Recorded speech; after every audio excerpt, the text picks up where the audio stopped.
అందరికీ నమస్కారం. వైఎస్ఆర్సీపీ పార్టీలో మామూలు డ్రామా ఆర్టిస్టులు లేరండి. 5 రూపాయలకి మించిన డ్రామాలు చేస్తుంటారు వీళ్ళంతా. జగన్మోహన్ రెడ్డి వీళ్ళకి ఇచ్చేది 5 రూపాయలు మాత్రమే. 5 రూపాయలకి నటించంటారా అంటే 5 రూపాయలకి మించినట్టు ఇస్తారు వీళ్ళందరూ కూడా. ఎదుగోండి ఇక్కడ కనపడుతున్నాడు కదా బస్సులో కూర్చొని, భూమన అభినయ్ రెడ్డి, భూమన కరుణాకర్ రెడ్డి గారి కొడుకెత్తను. చంద్రబాబు నాయుడు గారంట ఉచిత బస్సు హామీ పథకం ఇచ్చి అమలు చేయలేదంట, దానికి ఈయనకు కాలిందంట.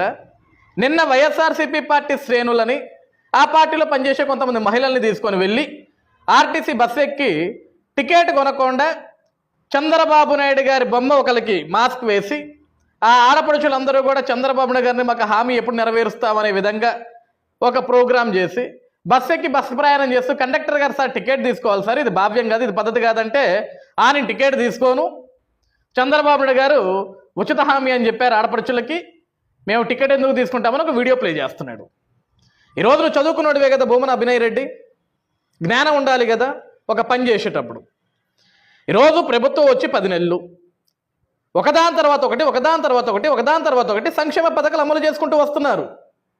ఈరోజు కూటమి ప్రభుత్వంపై ప్రజల్లో ఎక్కడా కూడా అసంతృప్తి లేదు. ప్రజలు చాలా సంతోషంగా ఉన్నారు, చాలా సంతృప్తిపరంగా ఉన్నారు. ఈరోజు ఈ రాష్ట్రంలో ఎవరన్నా అసంతృప్తిగా ఉన్నారు అంటే కేవలం మీ నాయకుడు నువ్వు మాత్రమే. మీ నాయకుడు జగన్మోహన్ రెడ్డి, ఆ జగన్మోహన్ రెడ్డి అనుసరించి ఇలాంటి 5 రూపాయల చిల్లర కోసం గుర్తుపెట్టే చిల్లర విధవలు మాత్రమే. ఆ విషయాన్ని గుర్తుపెట్టుకోవాలి. భూమన అభినయ్ రెడ్డి, చదువుకున్నావు కదా, ఇంగిత జ్ఞానం ఉండాలి కదా. ఒక ఆర్టీసీ బస్సు ఎక్కినప్పుడు సరే ఆడపడుచులకు ఉచితం అన్నారు, నువ్వు టికెట్ కొనవా? నీతో పాటు డ్రామాలు ఆడటానికి చంద్రబాబు గారు ఫేస్ది ఒక మాస్క్ వేసుకొని వెనక వైఎస్ఆర్సీపీ జెండాలు పట్టుకొని నించున్నారు కదా మగ పురుషులు, వాళ్ళు టికెట్లు కొనరా? ఈరోజు ఉచితం ఆడవాళ్ళకి అన్నం, ఆడపడుచులకు అన్నం. మరి మీరేం చేస్తున్నారు? బస్సు ఎక్కి టికెట్లు కొనాలి కదా. ప్రోగ్రామ్ చేయడానికి అది ఏమన్నా మీ పార్టీ ఆఫీస్ అనుకుంటున్నారా? Government property, RTC bus government property. అదే మీ నాయన ప్రాపర్టీ కాదు, లేకుంటే జగన్మోహన్ రెడ్డి ప్రాపర్టీ కాదు, ప్రజల ప్రాపర్టీ అది. నువ్వు ఇష్టానుసారంగా ప్రవర్తిస్తానంటే, పిల్ల నిబ్బా చేష్టలు చేస్తా అంటే ఎట్లా? కామన్ సెన్స్ ఉండక్కర్లేదేవా అభినయ్ రెడ్డి? కొన్ని కోట్లుగా పడగలెత్తారు మీరు. మీ నాయన తిరుపతి ఎమ్మెల్యేగా ఉన్నాడు, గతంలో టీటీడీ చైర్మన్గా పనిచేశాడు. ఎన్ని కుట్రలు చేశాడు, ఎన్ని దోపిడీలు చేశాడు, ఎంత అవినీతి చేశాడో నీకు తెలీదా? ఒక్కొక్కడికి 10 కార్లు 20 కార్లు ఉన్నాయి మీ అందరికీ. ఈరోజు నువ్వు డ్రామాలు ఆడుతున్నావు. ఈరోజు నువ్వు ఆర్టీసీ బస్సు ఎక్కి 4 ఆడపడుచులు తీసుకొని బస్సు ఎక్కి చంద్రబాబు నాయుడు గారి ఫోటో ఒకటి మాస్క్ వేయించి మీ పార్టీ శ్రేణుడికి అక్కడ డ్రామాలు ఆడుతున్నావు కదా. గతంలో మీ నాయన వైసీపీ ఎమ్మెల్యేనే కదా, జగన్మోహన్ రెడ్డి ముఖ్యమంత్రిగా ఉన్నప్పుడు 4 సార్లు ఆర్టీసీ టికెట్లు ధరలు పెంచినప్పుడు ఎందుకు ఎక్కలేదు బస్సు? మీ నాయన్ని ఎందుకు ప్రశ్నించలేదు? నాయనా నువ్వు తిరుపతి ఎమ్మెల్యేవే కదా, 4 సార్లు ఆర్టీసీ టికెట్లు పెంచాం, మనకి సిగ్గు సెర ఉండక్కర్లేదా? ఈరోజు సామాన్య ప్రజలకు ఇబ్బందులు పడట్లేదా మన టికెట్ రేట్లు పెంచితే? ఒక పక్క నిత్యావసర ధరలు పెంచాం, విద్యుత్ ఛార్జీలు పెంచాం, చివరికి ప్రయాణం కూడా చేయనీయకుండా ప్రజల్ని వాళ్ళ ఇబ్బందులకు గురి చేయడానికి ఆర్టీసీ టికెట్లు ధరలు పెంచామని చెప్పేసి మీ నాయన్ని రోజున అడిగావా? ఏమయ్య భూమన అభినయ్ రెడ్డి, మీ నాయన్ని రోజున అడిగావా? సిగ్గు లేకుండా ఈ విధంగా బస్సులు ఎక్కి నువ్వు డ్రామాలు ఆడుతున్నావా? నువ్వెన్ని డ్రామాలు ఆడినా సరే జగన్ ఇచ్చేది 5 రూపాయలే.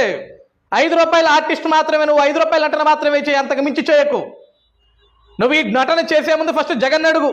ఏం పీకేదానికి, ఏం పొడిచేదానికి నువ్వు 4 సార్లు ఆర్టీసీ ధరలు పెంచావని అడుగు. ఏం పీకేదానికి 9 సార్లు విద్యుత్ ఛార్జీలు పెంచావని అడుగు. ఏం పీకేదానికి పెట్రోల్ డీజిల్ ధరలు పెంచావని అడుగు. ఏం పీకేదానికి నిత్యావసర ధరలు పెంచావని అడుగు. ఇవన్నీ అడగడం చేత కాదు మన బతుక్కి. వీటి గురించి మాట్లాడటం, వీటి గురించి సమాధానం చెప్పడం చేత కాదు మన బతుక్కి. 4 పేటీఎం బ్యాచ్ని తీసుకెళ్ళామా, 4 డ్రామా ఆర్టిస్టులను తీసుకెళ్ళామా, డ్రామా రక్త కట్టించామా, దాన్ని ట్విట్టర్లో, ఫేస్బుక్లో, సాక్షి మీడియాలో వేయించుకున్నామా, సాక్షి పేపర్లో ప్రింట్ చేయించుకున్నామా, ముద్ర వేయించుకున్నామా, జగన్మోహన్ రెడ్డి ఇచ్చే 5 రూపాయల చిల్లరని అడుక్కొని తిన్నామా? ఇదే కదా మన బ్రతుకు. ఈరోజు నిజంగా ఆర్టీసీలో ఏ ఆడపడుచులైతే ప్రయాణం చేస్తున్నారో వాళ్ళందరికీ కూడా చంద్రబాబు గారు ఇచ్చిన హామీ గుర్తుంది కదా. కానీ ఎక్కడ ఏ ఆడపడుచు కూడా ఈ రోజు వరకు కూడా ధర్నా నిరసన ఎక్కడా చేయలేదు కదా. వాళ్లకు తెలుసు ఈ కూటమి ప్రభుత్వం వచ్చిన తర్వాత ఆంధ్రప్రదేశ్ రాష్ట్రంలో ఏ విధంగా పరిపాలన చేసుకుంటూ వెళ్తున్నారో వాళ్ళకి తెలుసు. వాళ్ళ బిడ్డల భవిష్యత్తు కోసం నారా చంద్రబాబు నాయుడు గారు ఏ విధంగా కష్టపడుతున్నారన్న సంగతి ప్రతి ఒక్క ఆడపడుచుకి తెలుసు. ఈ రాష్ట్ర భవిష్యత్తు కోసం, రాష్ట్ర రాజధాని అయిన అమరావతి కోసం, ఆంధ్రుల జీవనాడైన పోలవరం కోసం, రాష్ట్రానికి పరిశ్రమలు తీసుకురావడానికి, పెట్టుబడులు తీసుకురావడానికి చంద్రబాబు నాయుడు గారు ఏ విధంగా తప్పిస్తున్నారన్న విషయం ఈ రాష్ట్రంలో ఉన్న ప్రతి ఒక్క ఆడపడుచుకి తెలుసు. కాబట్టే వాళ్ళు ఏం మాట్లాడలేదు, వాళ్ళు సంతోషంగానే ఉన్నారు, సంతృప్తిగానే ఉన్నారు. వాళ్ళకి తెలుసు చంద్రబాబు నాయుడు ఎప్పుడు పథకాలు అమలు చేస్తున్న సంగతి వాళ్ళకి తెలుసు. ఈ రోజు ఆర్టీసీలో ప్రయాణం చేసే ఆడపడుచులు ఏమి అధైర్యపడట్లా, కంగారు పడట్లా. ఉచిత బస్సు ప్రయాణం ఎప్పుడిస్తారని చెప్పేసి కేవలం జగన్మోహన్ రెడ్డిని అనుసరించి 5 రూపాయల చిల్లరగాళ్ళు, 5 రూపాయల పేటీఎం బ్యాచ్ మీలాంటి వాళ్ళు తప్ప ఈ రాష్ట్ర ప్రజలకు ఎక్కడ కూడా ఏమి అసంతృప్తిగా లేరే, ఏం అధైర్యపడట్లేదే, ఏమి నిరసనలు తెలియజేయట్లేదే. ఈరోజు 4 పేటీఎం గాళ్ళని వేసుకోపోవాలా, 5 రూపాయల చిల్లర ఇవ్వాలా, వాళ్ళందరినీ బస్సులు ఎక్కియాలా, డ్రామాను రక్త కట్టించాలా, జగన్మోహన్ రెడ్డి దగ్గర 5 రూపాయల చిల్లర తీసుకోవాలా. ఈ బ్రతుకు కోసమా ఇన్ని డ్రామాలు ఆడుతున్నారు? కంగారు పడమకయ్య. భూమన అభినయ్ రెడ్డి అతి త్వరలో చంద్రబాబు నాయుడు గారు ఏదైతే హామీ ఇచ్చారో ఆ హామీని నిలబెట్టుకొని ఉన్నారు. ఆ హామీని నిలబెట్టుకున్న తర్వాత మీకున్న కార్లు మొత్తం అమ్మేసి మీ ఇంట్లో ఆడపడుచులందరినీ కూడా ఆర్టీసీ బస్సు ఎక్కిస్తే ఉచితంగా ప్రయాణం చేయించే బాధ్యత కూటమి ప్రభుత్వం తీసుకుంటుంది. నువ్వు ధైర్యపడాల్సిన అవసరం లేదు. బస్సులు ఎక్కి విచ్చలవిడిగా డ్రామాలు చేయాల్సిన అవసరం లేదు. టికెట్లు తీసుకోకుండా ప్రయాణం చేసి దొంగ నాటకాలు దొబ్బాల్సిన అవసరం లేదు. గతంలో మీ నాయన ఎమ్మెల్యే పదకొండు దోచుకుంది సాలనాయన, ఇప్పటికి మళ్ళీ కూడా ప్రభుత్వ సొమ్మును దోచుకోవాలా. ప్రభుత్వానికి ఈరోజు దాని ఏమంటాం మనం, టికెట్లు కొనకుండా ఈరోజు ప్రభుత్వానికి రావాల్సిన ఆదాయాన్ని కూడా రానివ్వకుండా చేసే ఏదో డ్రామాలు ఆడకుండా మోసుకొని ఇంటికి వెళ్ళి జగన్ ఇచ్చిన 5 రూపాయలతో గగ్ పఫ్ కొనుక్కొని తిని పడుకో. పిల్ల డ్రామాలు వద్దు మన దగ్గర. గత వైసీపీ ప్రభుత్వంపై ప్రజల్లో వ్యతిరేకత పెరగడం, ఇంకా అనేక కారణాలతో ఏపీ ప్రజల్లో కూటమి నేతలకు చేకొట్టారు. కూటమి ప్రభుత్వానికి అధికారానికి కట్టబెట్టారు. ఫలితంగా వైసీపీకి 11 స్థానాలు మాత్రమే మిగిలాయి. ఈ క్రమంలో ఏపీలో అధికారంలోకి వచ్చిన కూటమి ప్రభుత్వం హామీలు అమలు చేస్తుందని ప్రజలు భావించారు. కానీ ఆ దిశగా ప్రభుత్వం అడుగులు వేయకపోవడం ప్రజలను ఆగ్రహానికి గురిచేస్తుంది. దీనికి తోడు ఏపీ ఆర్థిక పరిస్థితి బాగోలేదని కూటమి అధినేత ముఖ్యమంత్రి నారా చంద్రబాబు నాయుడు పలు సందర్భాల్లో చెప్పడాన్ని ఏపీ ప్రజలు జీర్ణించుకోలేకపోతున్నారు. ఈ క్రమంలోనే కూటమి ప్రభుత్వంపై విమర్శలు కూడా చేస్తున్నారు. మరోవైపు ప్రతిపక్ష హోదా దక్కించుకోలేని వైసీపీ కూడా హామీలు అమలు చేయలేని డిమాండ్లు చేస్తుంది. ఇప్పటికే ఏపీ రాష్ట్ర వ్యాప్తంగా నిరసనలకు పిలుపునిచ్చింది. ఏదో ఒక రూపంలో నిరసనలు చేపడుతుంది. అందులో భాగంగానే వీడియో సోషల్ మీడియాను షేర్ చేస్తుంది. మరోవైపు ఈ వీడియోపై టీడీపీ నేతలు కూడా మండిపడుతున్నారు.